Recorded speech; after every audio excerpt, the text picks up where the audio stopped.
наистина е един действителен паметник на изкуството. След Цариградската Света София, тази катедрала е най-големият храм и най-хубавата черкова на Балканите. От строително гледище той е истинско чудо на съвременното строително изкуство, а украсата е повече от чудо. 12 септември 1924 година. София е празнично украсена. Идват гости от цялата страна. Освещава се най-голямата православна църква не само в България, но и на целия Балкански полуостров. Храмът-паметник Свети Александър Невски.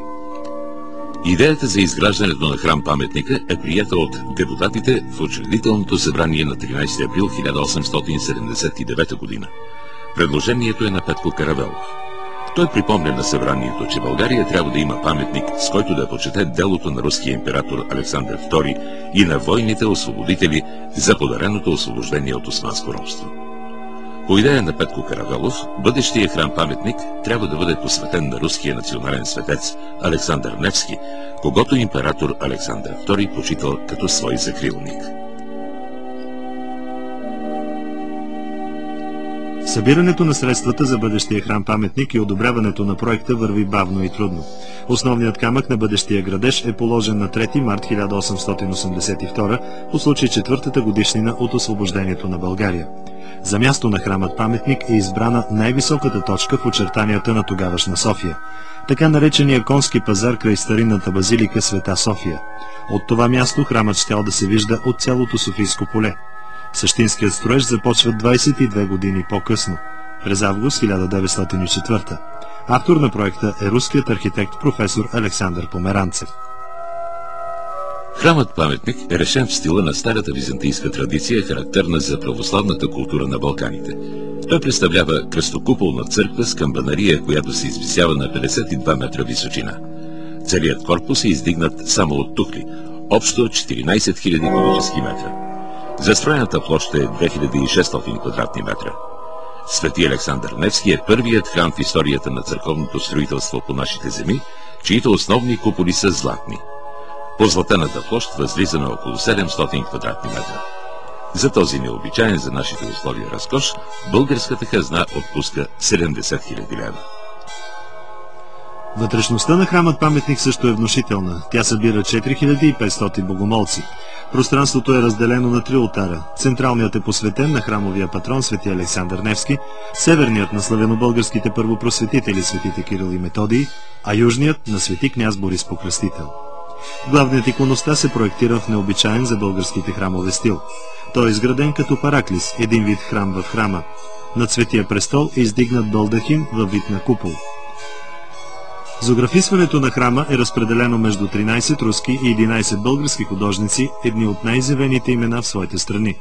Сред тях Виктор Васнецов, Пьотър Мясоедов, Алексей Корин, Николай Бруни, Антон Митов, Иван Мърквичка, Август Розентал, Никола Петров, господин Желясков.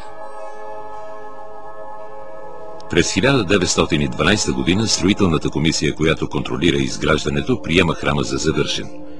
Такава внушителна православна църква на Балканите не е строена от средновековието насам. Пресата и художествената критика я сравняват с старинната църква Света София в Цариград, построена през 6 век от император Юстиниан Велики. Насроченото за есента на същата година освещаване е отложено поради избухването на Балканската война. На 13 март 1913 камбаните на храм-паметника зазвъняват за първи път.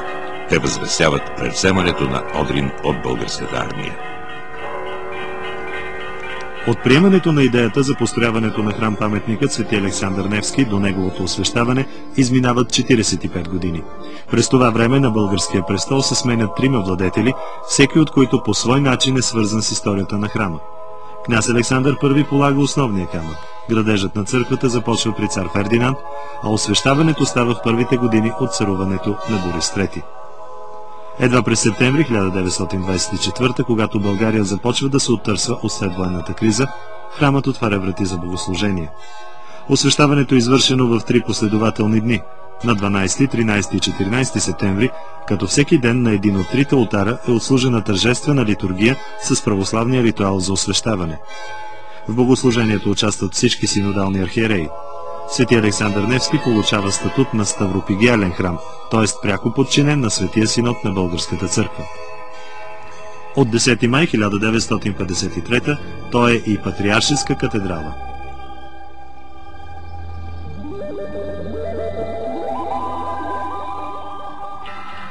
Храмът коствал около 5,5 милиона лева, повечето държавни. Предполаганите волни помощи, за жалост твърде малко постъпили и при големите старания на комитета, бедните българи се оказали небрежни, а богатите скъперници. Княз Александър Батенберг подарил 5000 лева. За никой богат българин нема нищо отбелезано.